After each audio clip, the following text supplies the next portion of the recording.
স্বামীর পকেট থেকে যদি না বলে কিছু অল্প টাকা নেই তাহলে কি গুনাহ হবে? আমার জামাইয়ের অনেক রাগ, তার রাগ কমানোর জন্য কি করতে পারি? ছোট বাচ্চা যদি নামাজ পড়ার সময় সামনে এসে দাঁড়ায় বা খেলা করে, তাহলে কি তাকে সামনে থেকে সরানোর চেষ্টা করব, নাকি তাকে তার মতো খেলতে দিব? স্নিগ্ধ সকালে এর থেকে আপনি লিখেছেন, আমার জামাইয়ের অনেক রাগ, তার রাগ কমানোর জন্য কি করতে পারি?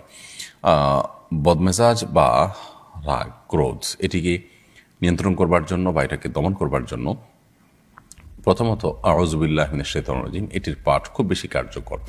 বেশি বেশি আউযু বিল্লাহি মিনাশ শাইতানির রাজিম পাঠ করলে সাধারণত মানুষের রাগ নিয়ন্ত্রণ করা সম্ভব হয়। তিনি যে সমস্ত খাবার খান, যে সমস্ত পানীয় গ্রহণ করেন, সেগুলোতে আপনি 7 বার আউযু বিল্লাহি মিনাশ শাইতানির রাজিম পড়ে পড়ে ফু দিয়ে তাকে খাওয়াতে পারেন। এটা অভিজ্ঞতা দ্বারা প্রমাণিত যে অনেক সময় রাগ প্রশমিত হয়। তাছাড়া ক্রোধ দমন বিষয়ক বিভিন্ন মোটিভেশনাল স্পিচগুলো তাকে শোনাতে পারেন এবং এ বিষয়ে ভালো ভালো বইও আছে, সেগুলো তাকে দিতে পারেন। আল্লাহ তাআলা তার ইসলাহ এবং সংশোধন নসিব করুন।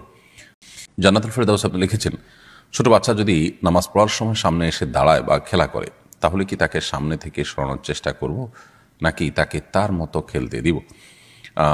যদি সে আপনার খুব বেশি ডিস্টার্ব করে, তাহলে সেক্ষেত্রে আলতোভাবে সরাতে পারেন, যাতে আমলে কাসির না হয়। অর্থাৎ আপনি সরাতে গিয়ে আবার এত বেশি মুভমেন্ট করলেন যে আমলে কাসির হয়, এরকম যেন না হয়, সেই জিনিসটি খেয়াল করতে হবে। আর যদি সেটা না পারেন, তাহলে বা এত বেশি মুভমেন্ট না হয়, বরং সে যেটা খেলছে সে খুবই হালকা পাতলা খেলছে, এরকম যদি হয়, তাহলে সেক্ষেত্রে তাকে তার মতো খেলতে দিবেন। আপনি অযথাই তাকে ধরতে গিয়ে নিজের নামাজের মনোযোগ নষ্ট করা, কিংবা নামাজের যে কাইফিয়ত, নামাজের যে আপনার নামাজের যে অবস্থার মধ্যে আপনি আছেন সেটির পরিবর্তন করতে যাবেন, সেটার প্রয়োজন নেই। সুরমা সোহরান আপনি লিখেছেন, স্বামীর পকেট থেকে যদি না বলে কিছু অল্প টাকা নেই তাহলে কি গুনাহ হবে?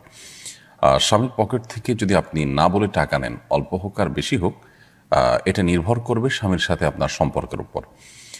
সাধারণত আপনি আপনার স্বামীর পকেট থেকে, তার মানি ব্যাগ থেকে বা তার অন্যান্য জায়গা থেকে প্রয়োজন মতো টাকা নেন সংসারের খরচের জন্য অথবা আপনার একান্ত প্রয়োজনে। এগুলো স্বামী জানেন এবং তার মনসম্মতি আছে। এরকম যদি হয়, তাহলে তো আপনি নিতেই পারেন।